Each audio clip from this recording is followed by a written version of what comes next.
Think you can't pack for a freezing winter trip in just a carry-on? Think again. Hi, I'm Lori, a senior solo traveler, and I recently posted this video on how to save space in your carry-on. But can you really travel with just a carry-on when going to cold climates? Well, I'm going to show you how. I'm going to pack all these winter items in a carry-on and personal bag.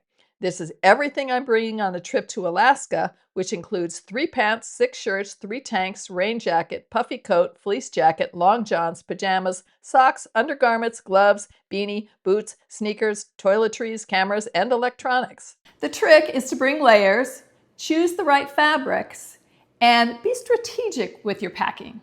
Here we go. The division. First, divide items into 3 groups: what you will wear on the plane, what you will carry in your personal bag, and what you will pack in your luggage. You might need to add items to the personal bag pile later, but for now, just set aside valuables and what you want to access on the plane. The prep. Take your smallest items and fill in the handle gap. I packed my beanie, gloves, and silk long johns, which I use as pajamas because they are less bulky, a thin top, and a fleece headband. This creates a flat surface for the rest of your items and ensures you aren't wasting a single inch of space. The foundation. Take your pants and lay them in with the top in first, and let the ends hang outside the bag. Since I'm wearing 1 pair of pants, I only need to pack 2. The middle layer. Next up is our main clothing, which I keep organized in compression packing cubes. I start with my fleece long johns and lay them in flat since they are too thick to roll. Next, I pack my rolled or folded shirts. If you'd like to see how I roll and fold them, check out my other video where I demonstrate. I'll leave a link at the end of the video. Instead of packing thick, heavy sweaters, I rely on fabrics such as merino wool and lightweight fleece, and I wear many layers if it is especially cold. The thin blue cube holds my undergarments. I'll pack the 3rd cube with more tops and an additional pair of fleece long johns. The thin packing cubes are a little tricky to zip, but I wouldn't want anything heavier that would add to the weight of my bag. Then in the indentations, I lay a rolled fleece jacket and some thick socks to take advantage of any extra space on this side of the bag. Then I flip the pant legs over, which may require you to fold the ends, especially if you are tall. The weight. On the other side, we can pack our heaviest items. Many people will tell you to wear your boots on the plane, but I find that uncomfortable. Winter boots are bulky, but they also contain a lot of empty space inside. Take your socks or small items and stuff them tightly all the way down into the toes of your boots. This preserves the shape of your shoes and saves massive space.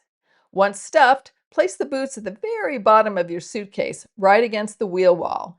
This keeps the heaviest weight low, so your suitcase rolls smoothly. Then place your toiletries in, which are hopefully in a lightweight, malleable bag. This is my favorite from sea to summit. Next, a winter jacket should fit nicely next to the toiletries. A link to my video on folding jackets is in the description. Just to be clear, I'm bringing 3 layers for warmth: this rain jacket, the fleece jacket I packed on the other side, and a puffy coat that I'll wear on the plane. The Finesse.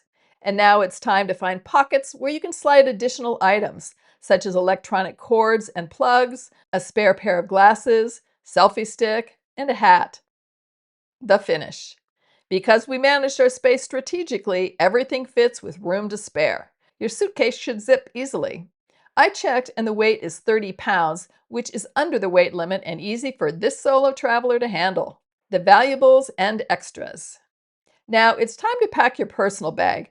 I include a large camera in a carrying case, electronic cords, a first aid and medicine bag, a laptop, a GoPro camera, a water bottle, and my puffy coat and travel pillow. If the coat or pillow don't fit, I wear the coat and hang the pillow by the carabiner from my bag. It looks like I have plenty of room for everything. A couple tips.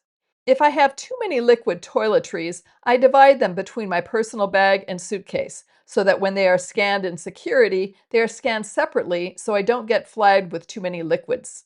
Also, try on your layers to make sure you don't feel like the Michelin Man when wearing them all at once. I purchased larger than normal outer layers so that they can accommodate additional layers underneath. So pack smart and travel light on your next winter adventure. I have left links to any products shown in the description. If you found these tips helpful, don't forget to like this video, Leave a comment with your next winter destination and share any additional advice. Check out the Senior Solo Travel website where all my videos are laid out in an easy-to-access format, and the Travel Facebook forum where you can interact with other travelers. I have left links below. Cheers and happy travels!